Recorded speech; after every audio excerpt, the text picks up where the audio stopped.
За засгийн газар улсын их хурлыг яаж хардгийг нэг хандлага энд харагдаад байгаа байхгүй юу? 3 сайд нь гуруулаад дистрагаар үг хэлээд. Улсын их хурлыг зүгээр нэг засгийн газар хуулийн хэлтс шиг бодоод та нар ингэж ажиллах хэрэгтэй тулгаж байгаа юм шиг.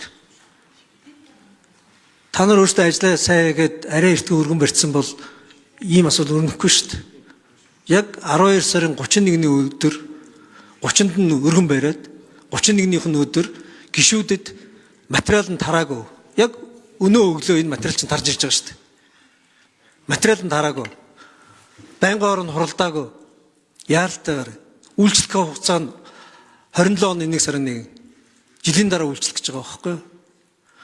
Үнэхээр одоо ард түмний нуруунд дээрээс давтарын дарамт ихтэй байна гэж байгаа бол аль жилийн өмнө өргөн барьсан байгаа бүрдэрч гишүүн болон бусад гишүүн өргөн барьсан байгаа нийгмийн даатгал биш нэмийн үртгэн татвартай холбоотой хууль тогтоомжийг ягаад улсын хурлаар одоо хүртэл хэлцэхгүй байгаа юм?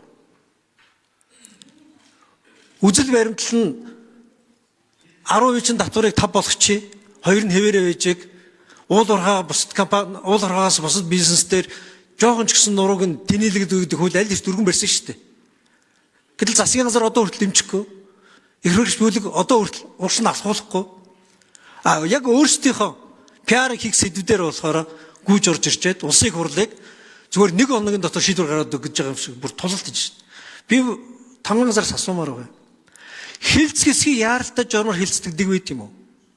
Яаралтай журмаар гэвэл хуулийн чинь бүтнээр хилцдэг байгаа шүү дээ.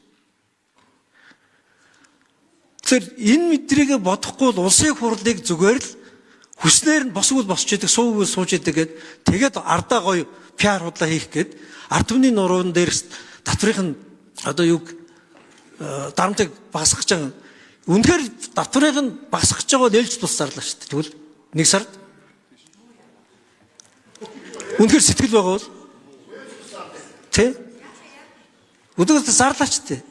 Зарлах тухайгаа тэгээ ярина шүү дээ. Арс номын бүлэг дээр энийг чи хилцэж чадахгүй шүү дээ.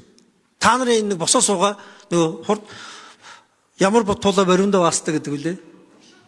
Тэ? Тэр шиг энэ байдлаас чинь болоод зүгээр жоохон ажил хэрэг санал гаргаад улсын их хурлыг тулах биш. Бүлгүүдтэйгээ ярилцаад ажил хэрэг санал гаргаад ийм асуудал байгаа маяг ярилцвал ойлгож болно. Шөнө нь унтаад өөртөө дотроо ханзуу дотроо юм ярьчаад өглөө нь босч ирээд гинт сэрсэн юм шиг тэгээ бусдыгаа ингэж тулгаад энэ тулгалтанд орохгүй та нар ард түмний эсрэг байгаа гэж PR хийж байгаа юм байна.